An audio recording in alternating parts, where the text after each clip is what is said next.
Good morning, dear friends. Welcome to this Conscious Living Spirit Center in this beautiful Sunday morning. We hope you and your family members are all well and healthy. We continue living under these challenging times, and we are just grateful for being here another day. Before we get started, I want to greet everyone, Giselle, Carlos, everyone else that is joining. If you guys can just confirm that you can hear and see me well, that would be much appreciated. And while I wait to see your comments, as usual, we will start with an initial reading just to set our minds and bring our hearts together. We will start with a reading from the book Living Spring from, there's sun here, from our dear Chico Xavier and Emmanuel. And we will go for initial prayer. And then right after, we have our dear Susana Simões with the lecture of today. So thank you, Gisela, for confirming that technology is in our side here. So we'll jump right into the reading them. It's again from the book Living Spring, lesson 66, Wake Up and Rise. It is an invitation for us, actually from Paul of Tarsus, from the letter or epistle to the Ephesians, chapter 5, verse 14. And it says, Wake up, you who sleep, rise from amongst the dead, and Christ will shine on you. So sometimes when we read the New Testament or the Old Testament and some of this passage, it's kind of hard to understand. And we do have the blessed Spiritist doctrine through Emmanuel here to explain what does that mean to all of us. Thousands of our brothers and sisters have been asleep with no sign of ever waking up, while the glorious time of their life on earth passes uselessly by. They vaguely perceive the ongoing production of nature, but they do not remember their obligation to do something for the progress of society. Faced with the tree loading itself with fruit, or the bee making its honeycomb, they do not remember the simple duty of contributing to the common prosperity. Generally speaking, they resemble corpses decorated with costly adornments. There comes a day, however, when they wake up and begin to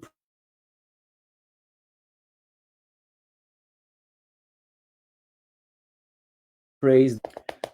There are many brothers and sisters whose eyes are open, yet their soul is in the horizon position of idleness.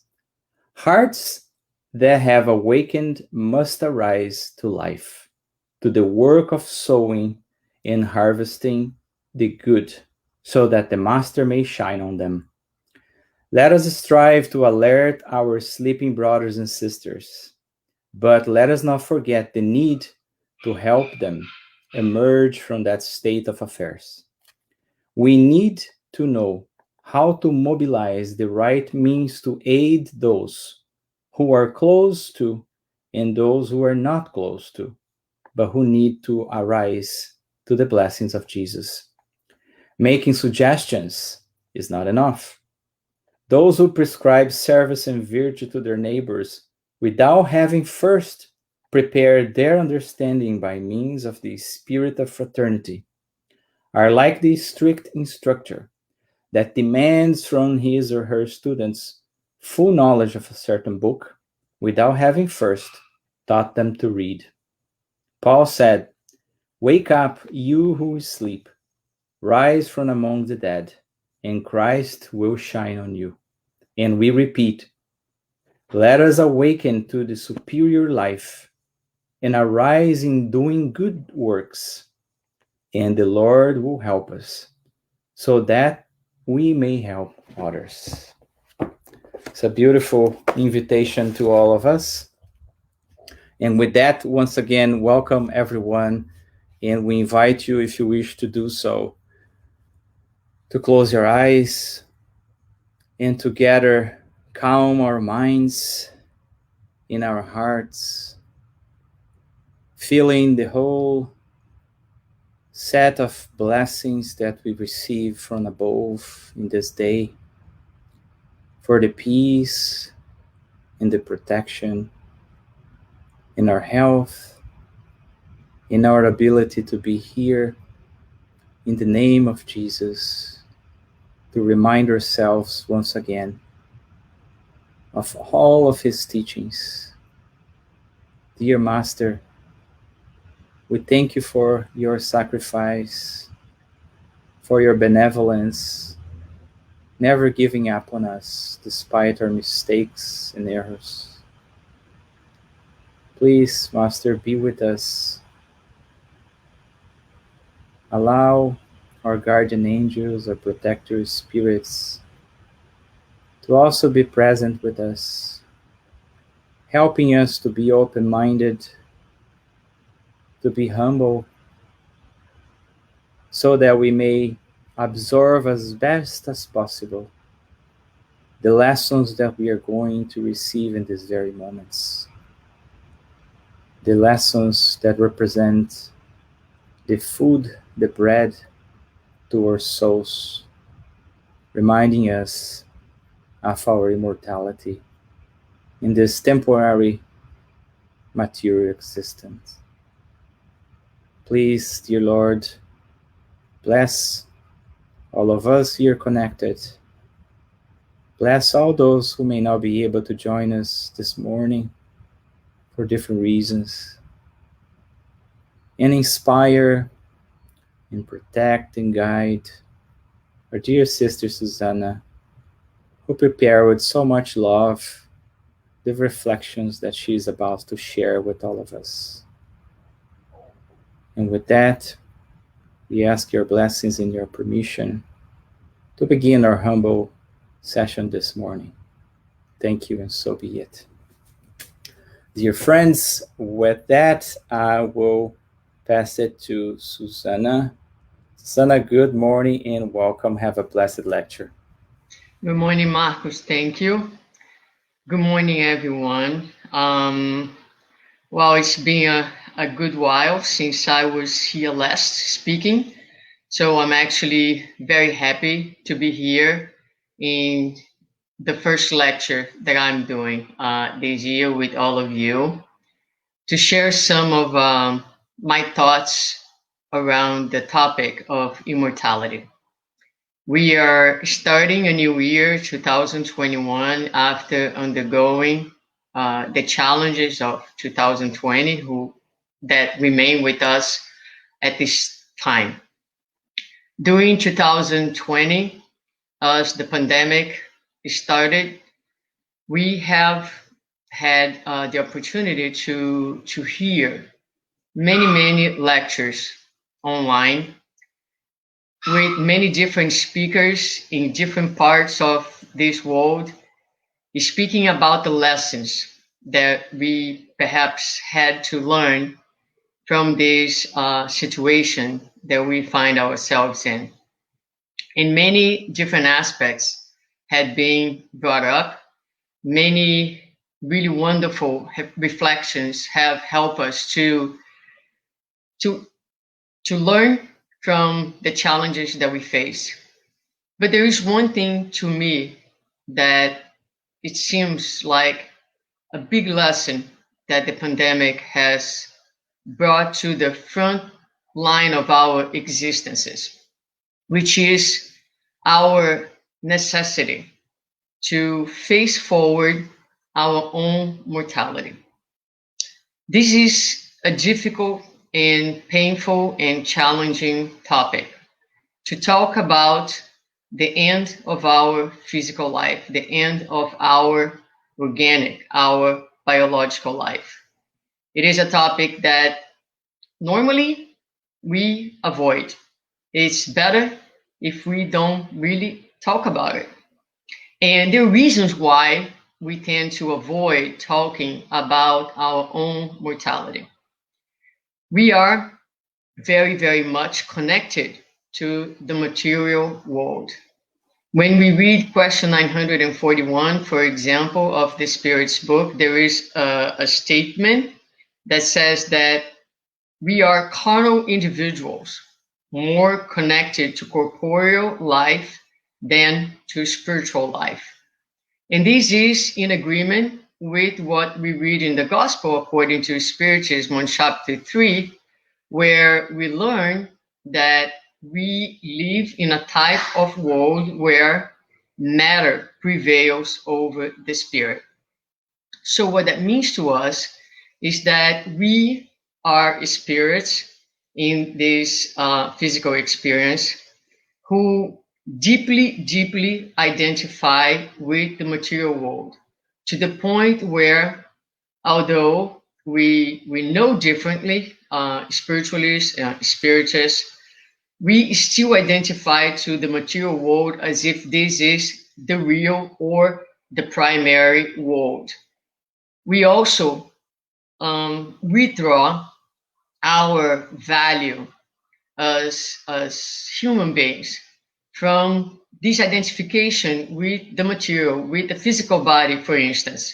So, youth, physical beauty, body type, all those things are means from which we gather our sense of worth as human beings in a paradigm that is really very materialistic and contrary to the things that we believe cognitively, intellectually, that we talk about, but there is this real gap in between what we know and how we experience our daily lives. And part of it is because, as Kardec and the spirits have posted on the codification, we have this deep, deep identification with the material world.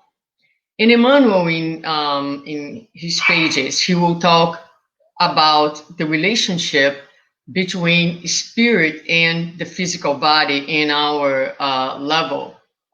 And he talks about it as the body being this very coarse and dense armor that takes away the lucidity of the spirit.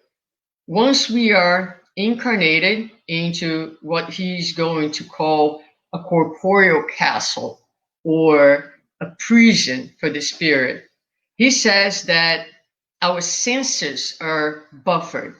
The perception, the sensations of the spirit are deeply, deeply limited.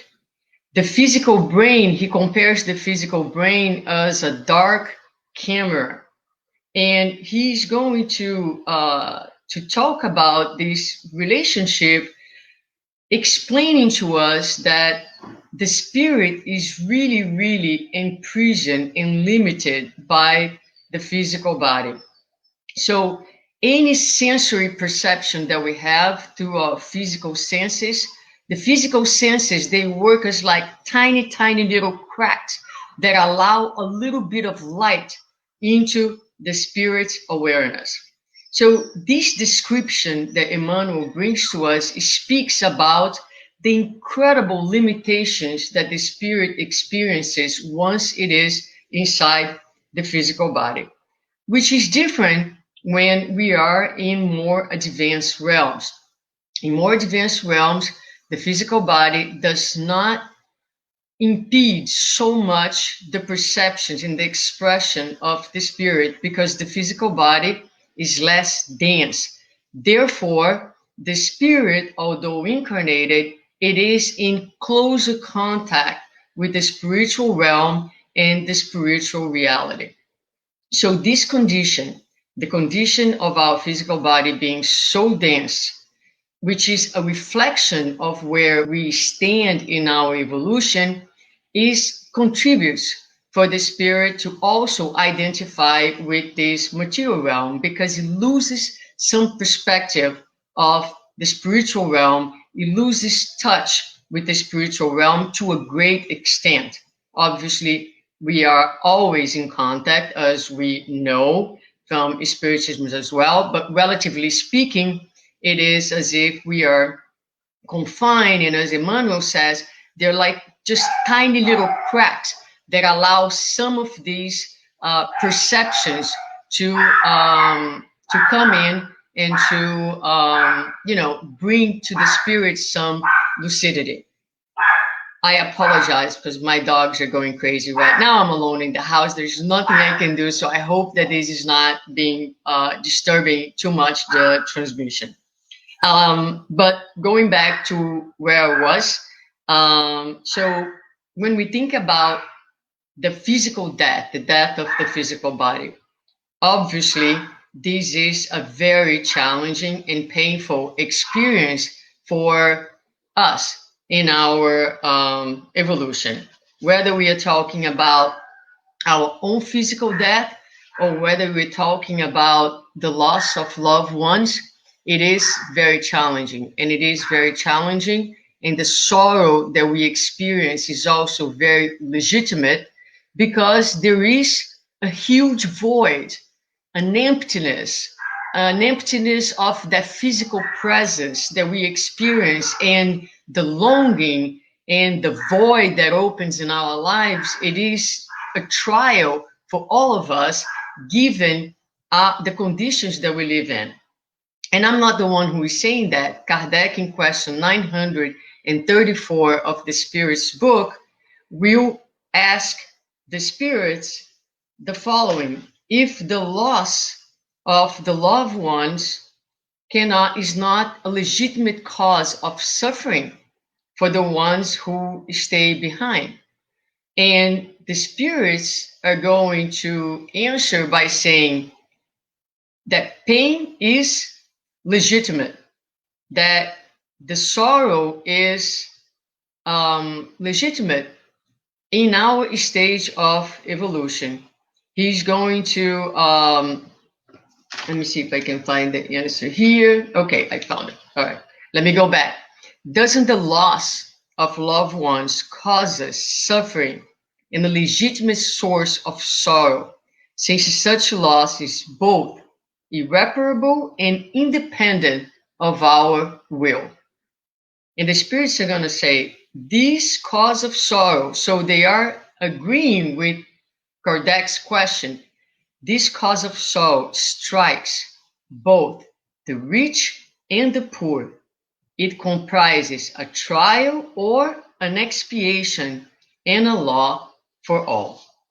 So, as we can see, the sorrow that we experience again is legitimate for us in our condition, in our in our evolutionary moment. The loss of loved ones is a true reason, is a trial. Sometimes it can be an expiation.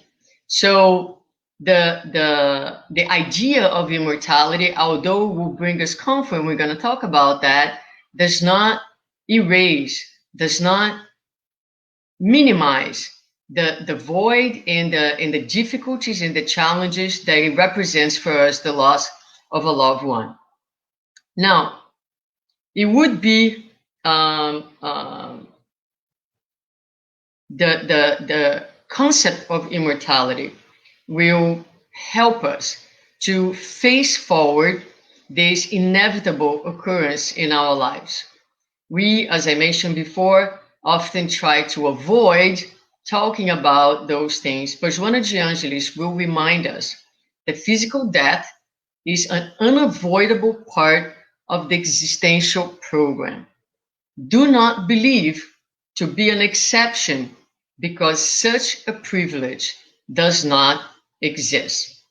So, although it is difficult for us, for all the reasons that I have mentioned before, this connection, what it represents for the spirit to be inside the physical body, the painful experience, the trials of separation, right? This is not reason for us not to talk, to address, to face forward the issue of our physical mortality. Sometimes we can use the idea of immortality to actually shield ourselves from addressing these phenomena that we all are going to face one day. So sometimes we can use the cognitive understanding that we are immortal beings to minimize the difficult situation that we all are going to face one day. And it seems to me that would make more sense to bring immortality to our thinking and to our emotions in order to talk about the fact that one day this physical body that we identify so deeply and that we value so much will die.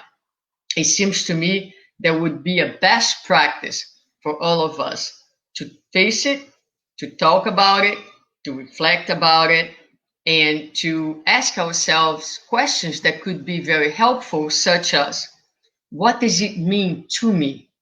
What will it mean to me when my body dies? What do I wish for the last days, moments, weeks, months, when I know that death is unavoidable, perhaps because of a terminal disease?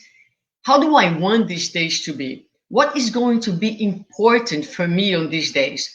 Do I want to be sedated? Do I want to be awake? Do I want to be engaging with my loved ones? Do I want to be in an ICU, in a ventilator, or would I rather have my days in my home surrounded by the people that I love? These are important things that we need to think about. And in order to think about without anxiety, without fear, it is important. That's when the concept of immortality can really help us not to shield away, not to move away from our physical death, but giving it the attention and the importance that it has, because this transition, this moment of our lives when we are leaving behind this garment that we have used, can have tremendous impact on our transition and our arrival to the spiritual life. We know that in the moments of our physical death, so much healing can take place, so much forgiveness can happen, so much reconnection and healing can take place if it is lived fully awake, fully consciously. So just a brief window into thinking what immortality can do to help us to think and to process the idea that our physical body will perish and we will die physically. So that's one ways in which immortality can help us, preparing for our own death. But it can also give us tremendous amount of consolation when we lose a loved one, knowing that they are alive, knowing that death only exists at the physical realm. Spiritually speaking, there's only life. There's always life in the universe. We are either alive in the physical body or we are alive outside of the physical body. And the concept of immortality will also help us in our afterlife, as we'll see a little later into our reflection this morning. All right, so the concept of immortality seems to be very helpful and instrumental and a powerful tenet in Spiritism. Where can we go to find some elements that can help us to build and to strengthen this idea of immortality within our minds, but also within our emotions, our feelings, our souls? So I chose 10 questions from the Spirit's book. We're going to go over them rather quickly, but it's just to show, like, I really love this small exercise because it shows that as we study the Spirit's book, not one time, but many times, we start seeing things that at first we can't see, and making connections and pulling little pieces together and building some, really nice ideas and body of knowledge that can be very helpful to us, with ideas that many times, in a little bit of an arrogant way, we say, this is so basic. But it's a basic that's really not basic. Because although basic, when we read, it's not basic because we don't live. We're still far from truly living what we call to be basic, such as question 23 of the Spirit's book that says, what is spirit?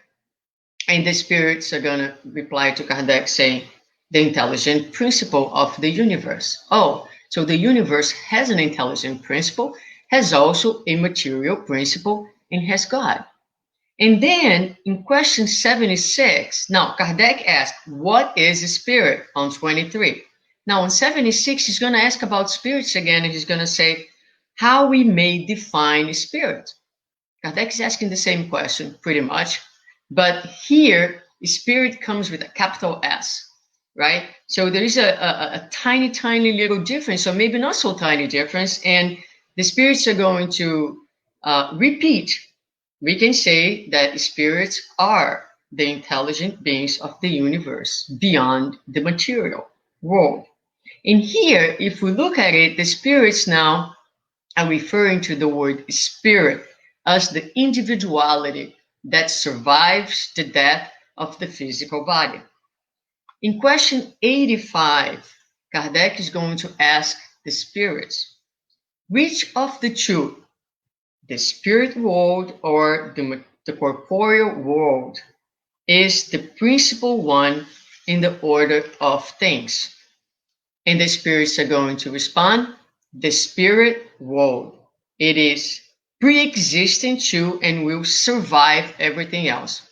So again, basic but not so basic, because although we know intellectually that the spirit world is the principal one, the primary one, we still live, and our lives here, our day to day, show an incredible attachment to this reality. And we live many times, our actions, our thoughts, our feelings, our relating is going to be very materialistic, meaning giving this world in the present moment, treating it as if this here is our primary reality.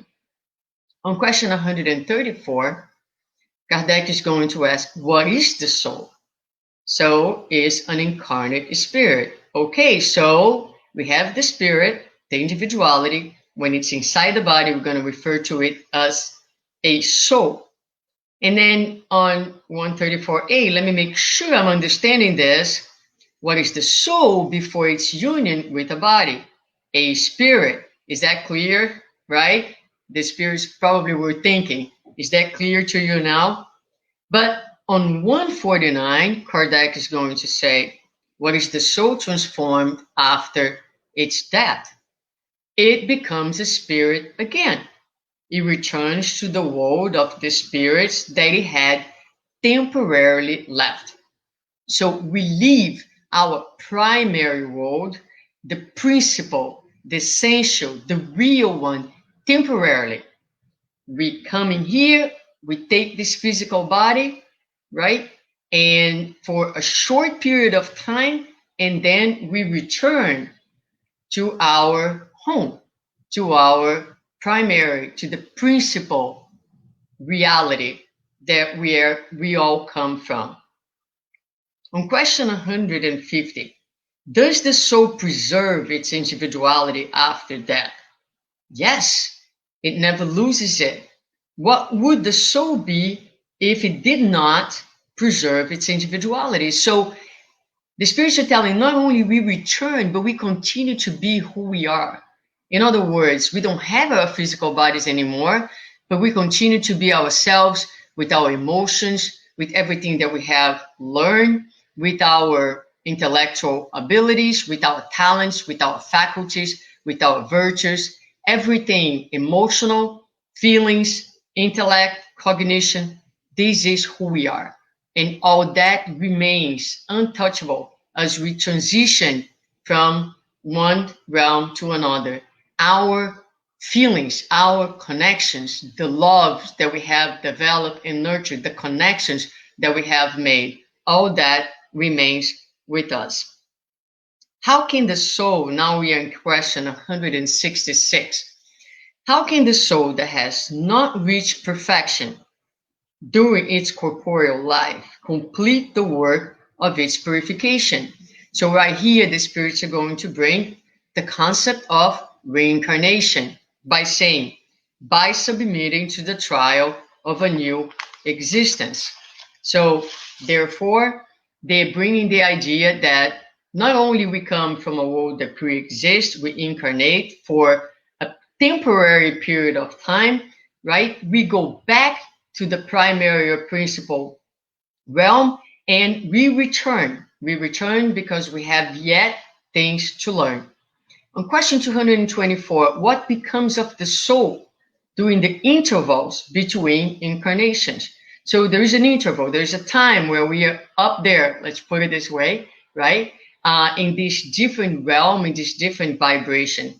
And during these periods of time, we are called errant spirits. Spirits who are aspiring and waiting for a new chance to return, to continue their progress, to continue their journey, to continue to learn, to continue to experience the physical realm in order to understand that there is nothing truly physical about our lives.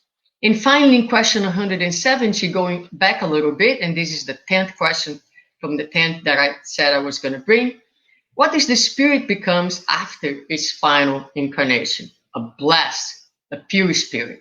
So there is a point in our journey where we are not anymore under the imposition of reincarnation.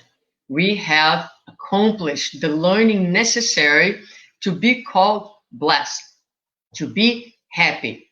At that point, we don't need to reincarnate. We have achieved the freedom to be anywhere we need to be to the fulfillment of our duties or we wish to be. It is the freedom of a spirit who is pure, who is able to manifest all its wisdom and all its unconditional love. So, again, like I said, 10 questions that perhaps you would say, oh, I know this. This is incredibly basic.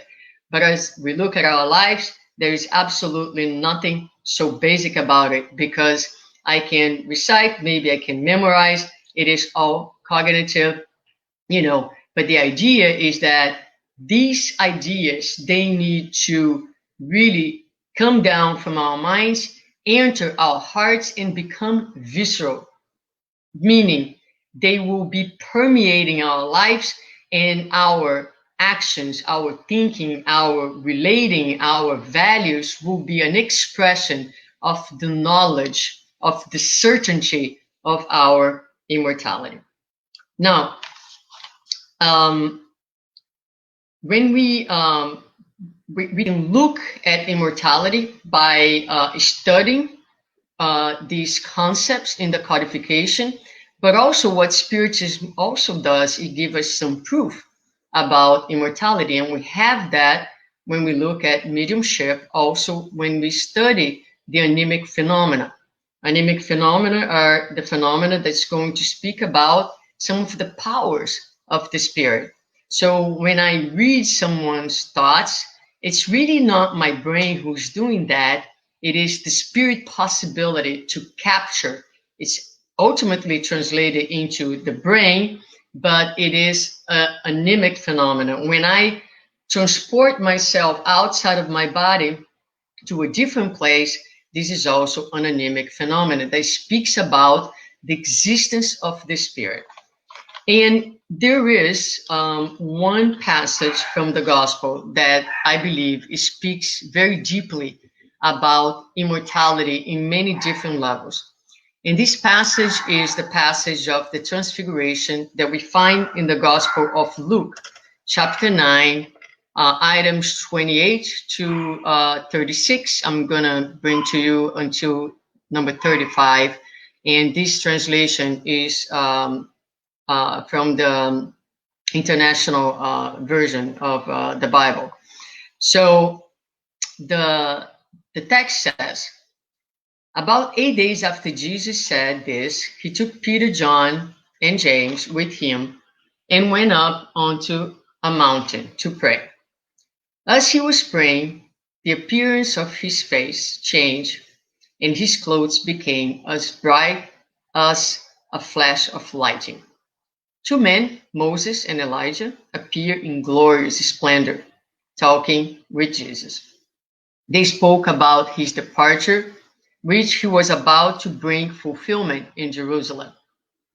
Peter and his companions were very sleepy, but when they became fully awake, they saw his glory and the two men standing with him. As the men were leaving Jesus, Peter said to him, Master, it is good for us to be here. Let us put three shelters, one for you, one for Moses, and one for Elijah. He did not know what he was saying. While he was speaking, a cloud appeared and covered them as they were afraid. As they entered the cloud, a voice came from the cloud saying, This is my son, who I have chosen. Listen to him. So why is this passage such a revelation about immortality? It is a revelation because we have in this passage, in the transfiguration of Jesus, an anemic phenomenon where his spirit expands itself and he shows himself in his essence. He goes beyond the physical body and people can see the level of light, of brightness of his spirit. We have the materialization of two dead men, right? Moses and Elijah. They're there materialized in front of Jesus, and the other disciples who were with Jesus are able to see them. We have a physical effect of direct voice that comes from the cloud, and everybody can hear that. So this passage talks a lot about immortality. But if we go beyond, a little beyond, and look into the context of the passage, we are going to learn that at that time there were three big festivities that require people to travel to Jerusalem. They were Passover, the week of Pentecost, and the festivities of the tabernacles or tents. And with these three big celebrations, the population would then travel to Jerusalem, who was believed to be the highest point of the earth at the time. So in all the festivities, the traveling meant that they were on an ascensional journey, a journey of elevation, a spiritual journey. The particular festivity that we are going to talk about that happened at the time that this event is described is the festivity of the tents. So what does that festivity meant? It meant that people would actually set up tents outside of their houses, on their yards, sometimes on the flat roof of the houses. They would set their tents over there, and the whole family, everybody, would spend 7 days in those tents. Why? The whole idea was for them to live again the experience of the Exodus. So the experience of the journey taken by Moses and his population. They would be 7 days in those tents, unable to go back into the house. And during the 7 days, they would be reading and studying the scriptures. Now, when we look at the characters of the passage, right, you have Jesus, you have Moses and Elijah. So Moses he was the leader of the big exodus, which we're going to call the archetypical exodus or pilgrimage that took place at the time. Elijah was also someone who underwent several journeys or pilgrimages to the desert. So there is a lot about pilgrimages and journeys within the context of this passage. When we think about the big exodus, the one led by Moses, it's interesting when we dive into the meanings behind the movement, the journey, because the word Egypt means narrow, means constricting, means limiting. So when we think about that particular journey, we're talking about leaving a place of limitation, of constriction, to a place of freedom, to a place of expansion. Now, let's take all these little pieces that I put together here for you in the understanding of this passage. And I ask yourself, what is your physical life? What is your incarnation, if not one of these journeys? If not one of these pilgrimages where we leave our house and we set a tent temporarily, as the spirits have told us in the spirits book, for a particular mission. Because pilgrimage is not only a journey, but usually it's a journey that has a mission behind it, has an intent. So our incarnation is precisely that, my dear friends. We are all pilgrims, and we are here temporarily. And my physical body and your physical body is the tent that you have been granted to stay here for 7 days, reading, experiencing, growing, so that one day you can go back, pick up your tent, leave your tent, and go back to your real home. So the idea is, what if we could take this idea, right, that we all pilgrims, and take it from being just this intellectual understanding to become a visceral experience, or no longer just a cognitive understanding, but be an emotional daily experience, right? That we are here temporarily, that we are pilgrims, and that we need to bring this idea of immortality to our daily lives, to moment of our existences.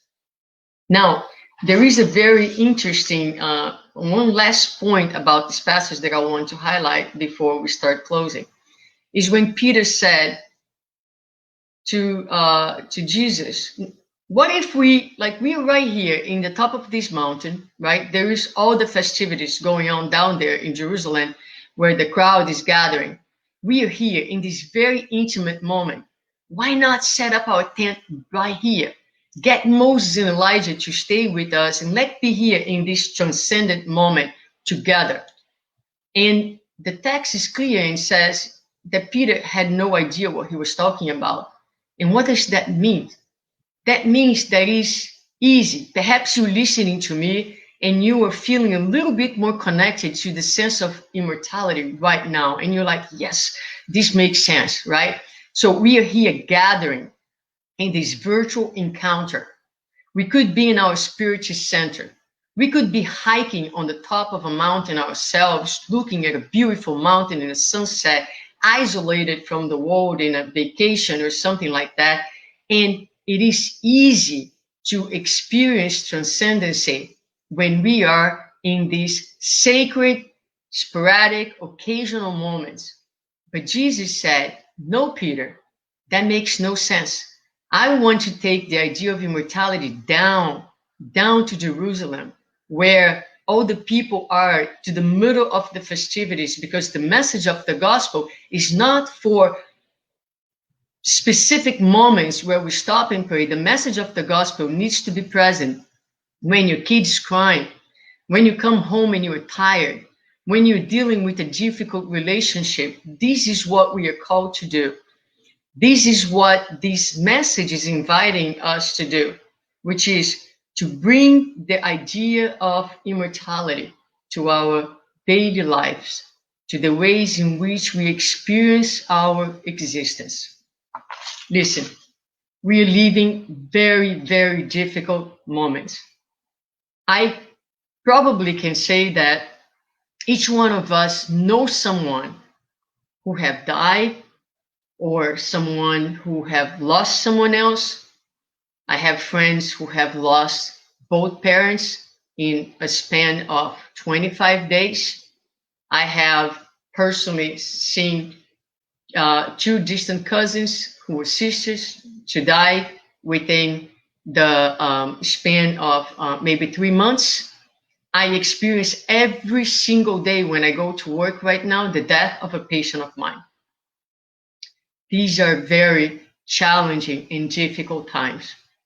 But Spiritism brings us this one tenet that it's, we say it's so basic, but it's so fundamental to give us ground right now, to understand that we are here, that this moment here, it's a passage.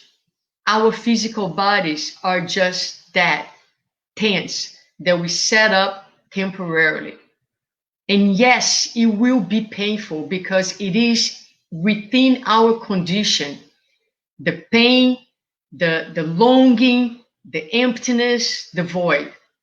But we can go through this with an understanding and an emotional experience of someone who knows that we too will go back, that these people remain alive, very alive, that the love that they have, that we have for them, will never, ever disappear. In fact, they are close to us, following our steps. And so it gives us the certainty, it gives us the consolation, and it helps us to live every day of our lives in a more detached way. And when pain strikes, grief and sorrow, let us feel it. Let us feel it. It is important to mourn the ones who have gone, but let's do it with our eyes up to the sky, with the hope, with the joy of knowing that we're all evolving. That pilgrim complete his 7 days. He is now free to go back home, and we will reunite with them in a bigger festivity in the spiritual realm, where we all gonna say together one day, we completed one more journey towards the day that we will no longer need to journey in that way. So this is the message of immortality that actually I feel very moved and emotional in speaking about that and in telling you that we have a treasure in our hands. Let's spread this message not only with our words, but the way in which we are living, the way in which we are dealing with the pandemic, speaking to people about life.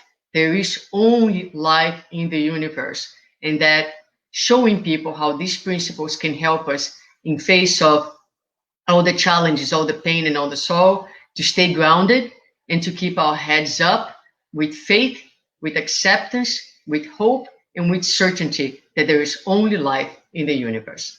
So thank you, guys. Susanna, thank you. Can you hear me okay? Yeah, perfect. That's, my connection is up and down, so that's why Yeah. I'm asking. But thank you for this, and I totally agree with you. I think Spiritism is a gift for us that we very, very, very likely asked for it to sustain us during these challenging times. And I like the analogy of the tents. And although we all have our tents, right, separate with our challenges in daily lives, I'm always grateful that our tents are close enough that we can all get together and talk about immortality in a world where, that immortal vision is not always um, ingrained into our human understanding yet, right? So it gives us the strength to hear also from others and give us encouragement to continue. So thank you. You're very Uh, welcome. Have a would you great day, like everyone. would you like to do a final prayer, dear? Not letting you out yet. Sure. Thank you. Absolutely. I will. Thank you. All right. So please join us at this time in our final prayer by saying, Dear Father, thank you so much for the opportunity to be here today, all of us, incarnate and discarnate, reflecting about the beauty of Spiritism and the beauty of your gospel in this message that brings so much consolation and hope to our hearts and lives. We thank you from the bottom of our hearts. We pray for the ones who don't have with us, like us, the same consolation, for the ones who are in despair, for the ones who are mourning, for the ones who are in deep pain, for the ones who are transitioning, sometimes alone in the cold rooms of hospitals. We pray for them.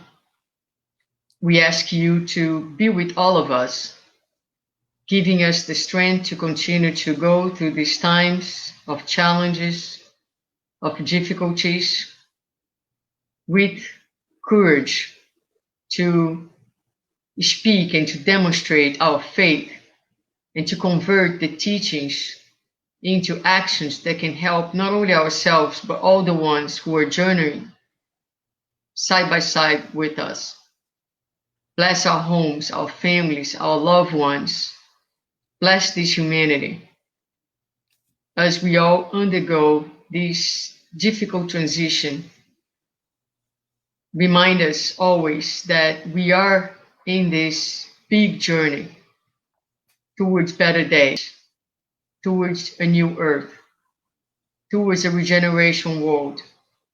And the ones who are able to persist in goodness, in love, will prevail and will inherit a new earth and a new time.